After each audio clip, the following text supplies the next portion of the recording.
This season was miles ahead of other Scout the North seasons. Set the precedent for the rest of the league of what an NBA 2K League draft eligibility tournament should be. Oh, who is guarding? Who is soft-coded? Native shoots the three and says bye-bye.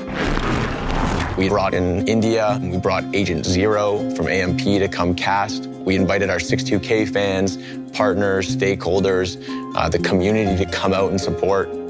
I feel like there's talent, there's great players all around the world, but like not everybody looks in Canada.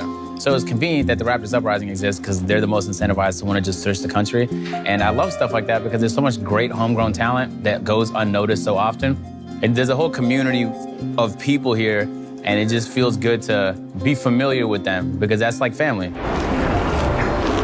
Scout the North is kind of that exclamation mark that this is the start of the preseason. A three does it! Right corner gets it to go, and that's the game! Clip it and ship it!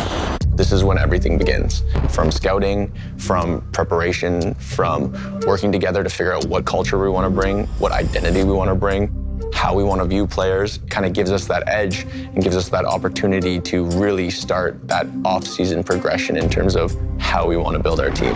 It symbolizes the future. It symbolizes washing our hands clean of last season and looking ahead. Nothing there, stolen! Back to Lee! Three-point shot! Good! It gets the three! Bye-bye! Get the broom! And it symbolizes the start of season 6.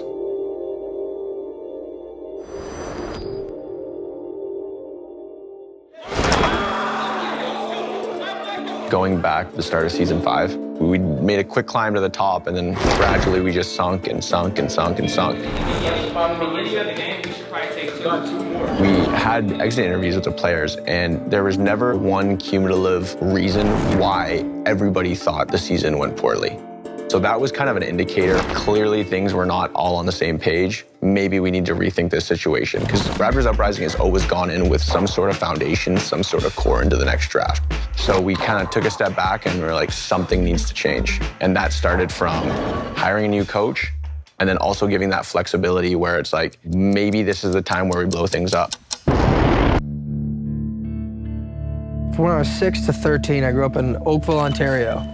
I got to live all over growing up, moved a bunch, but Toronto was the first city with a sense of identity in sports. It was the first time I had really seen a city like kind of come together over their sports team.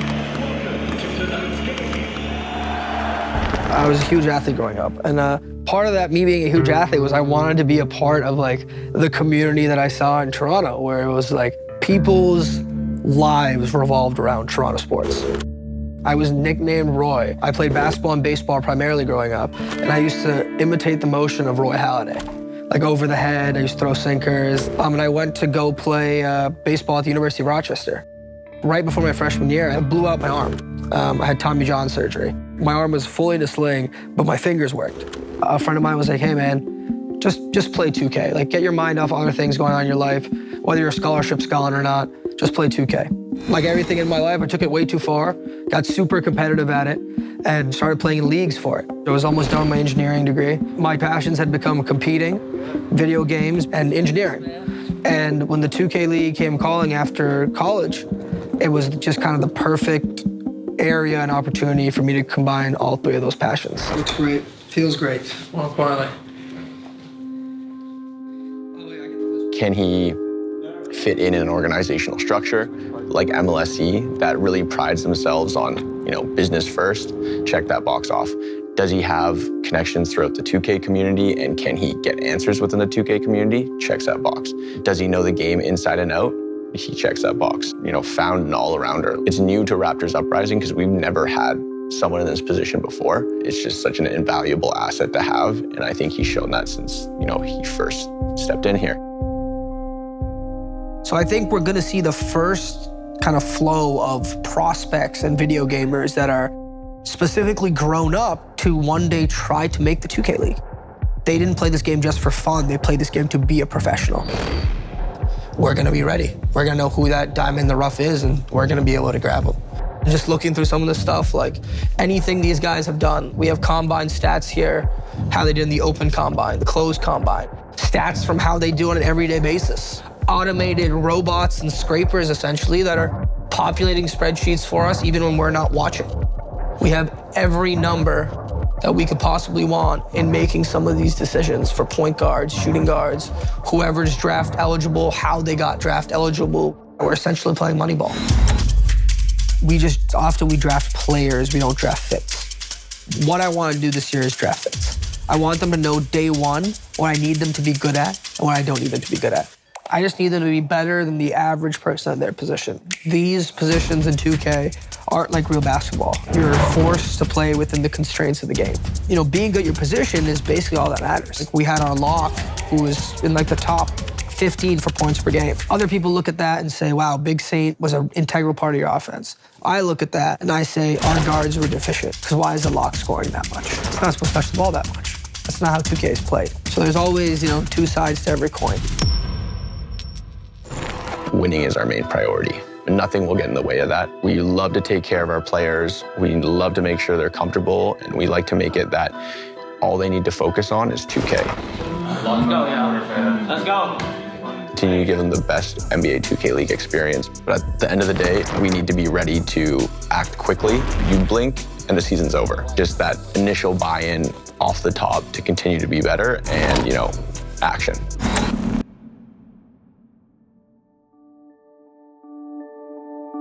I think the number one thing I'm stressing to the players is the rebuilding isn't done in season. The rebuilding is done in the off season. It's my job to rebuild. This isn't the NBA. It doesn't take 3-4 years to rebuild.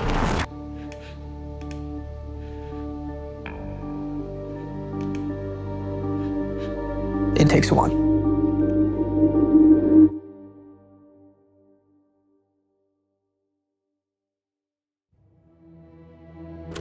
Hey, Kenny. On behalf of Raptors Uprising and MLSE, we just wanted to say thank you and wish you all the best in your new adventures in the NBA 2K League. We know you're going to continue to represent the league with grace, with hard work, class, and being a great teammate and leader to your new organization. And we thank you for everything that you've done for Raptors Uprising for the last 5 years. And we wouldn't be where we are without you. And you're going to be a Raptors Uprising member for life. Ken Dog, bro. I never thought I'd see the day, man. Every Raptors game that's been played, you've had on a jersey, so it's gonna be a little different to see you in another, you know, team's jersey on another court. But, you know, you got every Raptors, you know, record, and, you know, you got all the awards that, you know, the Raptors ever got. So you did great things with the Raptors, bro. I know you're gonna do great things with your new team. So salute to you on your new journey, man, and just hoop, ball out. Do your thing.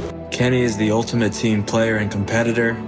He's Mr. Versatility. Whatever his next chapter is, you know, he's gonna find success. Kenny, man, it's tough to put into a 15-second video how much you mean to Raptors Uprising. You left a huge impact on the organization, the players, the staff, the city of Toronto, and myself. You showed everyone how to be a professional, and more than that, how to be a great human being. We're gonna miss you over here in the 6. I'm super excited to see what the future holds for you. Good luck. What's going on, Kenny? It's Type here. Just want to say thank you for the last 2 years, man. You've been nothing but a great teammate and a great friend. And just want to say good luck on your new journey, man. I know how much Toronto meant to you, but this is a new chapter in your life, and I think you'll do well. Kenny, man, thank you for everything you've done for this organization, for the Raptors, for MLSE. Thank you for being an amazing person to work with. And most importantly, man, thank you for everything you've done for this city, for Toronto. Keep being great, and go get him, Mr. MVP. Well, it's the end of an era. Just want to thank you for being such a consistently great teammate and leader. I want to thank you for Season 3. It's the most fun I ever had running an esports team. And I can't wait to see what's next for you, buddy. Your legacy in Toronto will live on. Kenny Got Work is synonymous with the Raptors, and that will never change. If you ever need anything, you know where to reach me.